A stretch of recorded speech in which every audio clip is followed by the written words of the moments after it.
Welcome back to my new blog. तो रज रज रज रज केमती सरीगला किसी जानी बस घर को जाकि बुली चलिए टाइम पास हो गला। रजरे ड्यूटी है तापर पुणी आज स्टार्ट हो गला जमी जहाँ ड्यूटी थी से सका उठ रोसे कर खाओ ड्यूटी जाओ। चलो कर्म ही भगवान कर्म करवा। आज तो ड्यूटी पुणी ठीक से स्टार्ट, फिर से वही काम, फिर से वही खाना। ठीक है एवं जा ड्यूटी काम करदे, ड्यूटी सरला पर कथा हवा। तो आज मु बिना यूनिफॉर्म रे अच्छी जेहेतु मो यूनिफॉर्म ट्रेनिंग रे अच्छी रूम को आनी नी से गलापर यूनिफॉर्म चेंज कर। तो आग ड्यूटी सारनी, ड्यूटी सारी कथा आम आज पहुँची गलु रूम रे पहुँची मुझे किसी बनई आम दिन में जाइलु खावाईका। मु पखाड़ खाइली से बिरियानी खाइला, किंतु आमर बिरियानी किसी बची जाइला राइस। तो मुझे नहीं आसती आम चिकेन बिरियानी खाई कि मुझे अंडा बिरियानी बनई देती। तो मुझे देखो मुझे बन हो गया हमारा अंडा बिरियानी।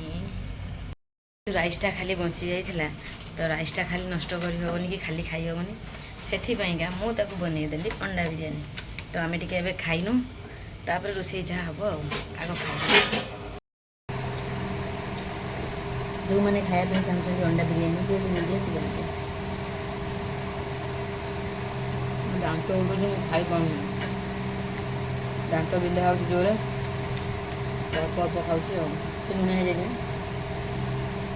लुणिया हो गला।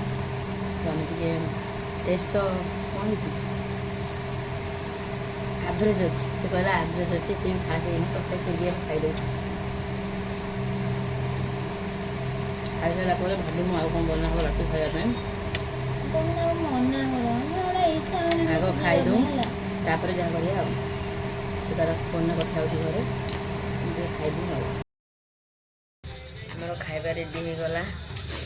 आम टे अंडा बिरियानी खाई देलु, भाभी खाइबुनु पुणी देखला बेलू मन पड़ा ना पुणी 10टा जो बाजीगला भोक कला। तो अटा जेहेतु चकटा सरी तो से आमर टे भाभी खाइबुनु, किंतु 10टा जेहेतु बाजीगला भोक कला। अंडा बिरियानी अल्प खाई देलु पुणी भोक आरंभ होगा, से अटा दली देलु। आमर बनागला रुटी गला, कुंदूरी भजा, एपटे आंब कटा जाइए रज आंब, एपटे पाती बही। जानते दांत बिल देले कौन करा जाए मत निहत कमेंट करेंगे। खाଇବା सरीगला से तार सेपटे पोछापोछि कर। वर्षा एत जोरसोर उठे किंतु वर्षा है, घड़घड़ी बिजुली एत जोरसोर मैंने मारता गोटे भी तारा नाला आकाश।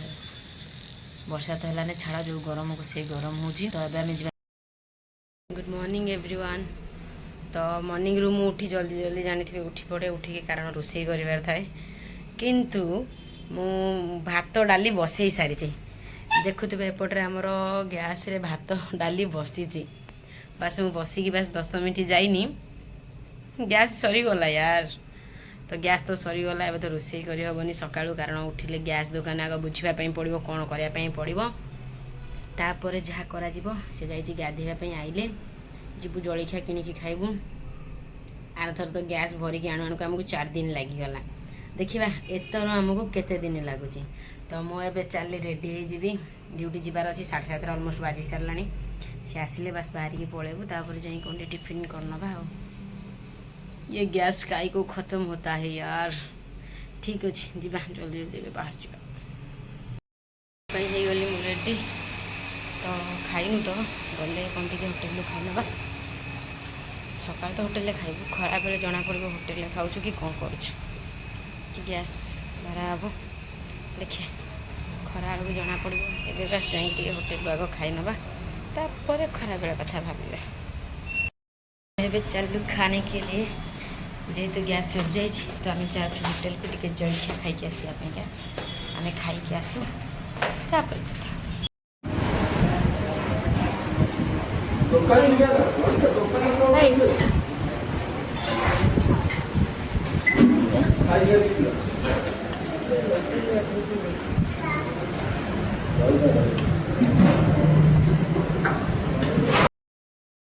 खाई आसीगलु गैस वाला को कॉल करथिलु गैस वाला कहलानी गैस रेट 2000 माय गॉड 2000 जगह 2500 नेले भी गैस भरिया पाई ही पड़ो ना आम कि हिमती खाईदेबू ଏବେ ଯାଇଥିଲୁ ଖାଇବେ ନେଇଗଲେ 100 ଟଙ୍କା କ'ଣ ବରା ତରକାରୀ ଖାଇଲୁ 100 ଠିକ୍ ଅଛି ଆଗ ଗ୍ୟାସ୍ କଥା ବୁଝିଦେବା ତାପରେ ପହଞ୍ଚିଗଲୁ ରୁମ୍ରେ କିନ୍ତୁ ଆମ ରୁମ୍ରେ ଗୋଟେ ଜିନିଷ ହେଇଛି ଦେଖନ୍ତୁ ଆମେ ରୁମ୍ରେ ନଥିଲୁ ସେ ଗ୍ୟାସ୍ ଭାଇ ଯିଏ ସେ ଯେହେତୁ ଚିହ୍ନା ସେ ଆଣିକି ଗ୍ୟାସ୍ କନେକ୍ସନ୍ କରିଦେଇକି ସାଇଜ୍ କାରଣ ଆମେ ଚାବି କେଉଁଠି ଅଛି କ'ଣ ଅଛି ତାଙ୍କୁ କହିଦେଇଥିଲୁ ସେ ଆସିକି କାଢ଼ିକି ରଖିଦେଇକି ଯାଇଛନ୍ତି କିନ୍ତୁ ଭାଇ ତାଙ୍କର ଖାନଦାନୀ ଗାମୁଛାଟିକୁ ଛାଡ଼ି ଯାଇଛନ୍ତି ତ ତାଙ୍କୁ କଲ୍ କରିକି କହିବୁ କି ତାଙ୍କ ଗାମୁଛା ଏଇଠି ରହିଯାଇଛି କାରଣ ସେ 3 ତାଲା ଉପରକୁ ଏକୁଟିଆ ଟେକିକି ଆଣିଲେ ତାଙ୍କୁ ଧନ୍ୟବାଦ ଦେବା କଥା ଆମେ 2 ଜଣ ଡ୍ୟୁଟି ପଳେଇଥିଲୁ ମୁଁ ତାଙ୍କୁ କହିଥିଲି ମୁଁ ଲଞ୍ଚ ଆୱାରରେ ଆସିବି କିନ୍ତୁ ତାଙ୍କର ଯେହେତୁ କାମ ଥିଲା ସେ ଏକୁଟିଆ ଆସିକି ରଖିଦେଇକି ପଳେଇଛନ୍ତି ଧନ୍ୟବାଦ ଭାଇ କିନ୍ତୁ ଆପଣଙ୍କର ଖାନଦାନୀ ଗାମୁଛାଟା ଦେଇଦେବୁ ଆଉ ଗାମୁଛା କୁହନ୍ତି ଗାମୁଛା ଗଞ୍ଜି କିଛି ରଖନ୍ତିନି ଠିକ୍ ଅଛି ଆମ ଗ୍ୟାସ୍ ତ ଆସିଯାଇଛି ଆମ ଖାଇବା କ'ଣ ହେଇଛି ଯେହେତୁ ଭାତଟା ଆମେ ସକାଳୁ ବସେଇ ଦେଇକି ଯାଇଥିଲୁ ଏଇ ଆମ ଚାଉଳ ଦେଖନ୍ତୁ ପୁରା ଇଏ ହେଇଯାଇଛି ଏପଟେ ତ ପ୍ରେସର କୁକରରେ ବସେଇଥିଲୁ ପ୍ରେସର କୁକରର ହାଲତ କ'ଣ ଅଛି ମୁଁ କେମିତି ଜାଣିପାରୁନି ସୁନ୍ଦର ଆହା ଦେଇକି ଗଲୁଣି ସିଏ ତାର ଫେଣ ଫୁଟିଗଲାଣି ମାନେ ପୁରା ଗନ୍ଧି ଯାଇଛି କେତେ ମନ କରିଥିଲୁ ଖଡ଼ା ରାଇତା ଖାଇବୁ ବୋଲି ମୋ ସାଙ୍ଗ ତାଙ୍କ ବୋଉ ଯିଏ ସେ ଖଡ଼ା ରାଇତା ବନେଇଥିଲେ ମାନେ ଏତେ ଟେଷ୍ଟ ହେଇଥିଲା ଆମେ ବି ଭାବିଥିଲୁ ସେଇ ପ୍ରକାରର ଟ୍ରାଏ କରିବୁ କିନ୍ତୁ ଠିକ୍ ଟାଇମ୍ରେ ଆମ ଗ୍ୟାସ୍ ସରିଗଲା ଦେଖିଲା ବେଳକୁ ଏତେ ଫେଣ ବାହାରୁଛି ପୁରା ଖରାପ ହେଇଯାଇଛି ଆଉ ବି ଖଡ଼ା ନାହିଁ ଖରାପ ହେଇଗଲା ଛାଡ଼ ଆମ ଭାଗ୍ୟରେ ନାହିଁ ଠିକ୍ ଅଛି ଏବେ ଚେଞ୍ଜ କରିକି ଫ୍ରେଶ୍ ହେଇଯାଉଛୁ ତାପରେ କଥା ହେବା ଖାଇବା ପିଇବା ସରିଗଲା ସେପଟରେ ସେ ଖାଉଛି ଯେହେତୁ ଜଲ୍ଦି ଟିକେ ଖାଇଦେଲୁ ଆଉ ମନ ନଥିଲା ଭିଡ଼ିଓ ଖୋଜିବା ପାଇଁକା ଗ୍ୟାସ୍ ତ ଆସିଯାଇଛି ଦେଖିଥିବେ ତ ଖାଇବା ପିଇବା ଆମର ବି ସରିଗଲା ଗ୍ୟାସ୍ର ଯେଉଁ ରେଟ୍ ନ କହିବାଟା ଭଲ ମାର୍କେଟ ଉପରେ 2100-2200 ନେଉଛନ୍ତି ଛାଡ଼ ଯାହା ନହେଲେ ଅଧିକ ଖାଇଦେଇଛି ଛାଡ଼ ଏବେ ମୁଁ ଚାଲିଲି ଶୋଇବା ପାଇଁକା ସେ ତାର ତ କାମ କରୁଛି ତାର ଆହୁରି ବହୁତ ସାରା କାମ ଅଛି ତ ମୁଁ ଚାଲିଲି ଶୋଇବା ପାଇଁକା ରହିଲି ଜୟ ଜଗନ୍ନାଥ ଗୁଡ୍ ନାଇଟ୍।